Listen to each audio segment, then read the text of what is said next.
Hey guys, in this video, I will show you how to fix error 0xc000007b. The application was unable to start correctly. All right, let's begin.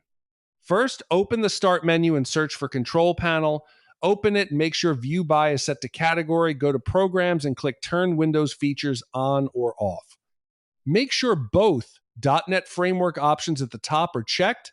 If not, enable them and press OK. Let Windows download the required files. If the error still appears, go to C Drive, open the Windows folder, then System32, find the file xinput1 core3, DLL, and delete it. Go back and open syswow64, find the same file and delete it. Finally, open Settings, go to Windows Update, and check for updates.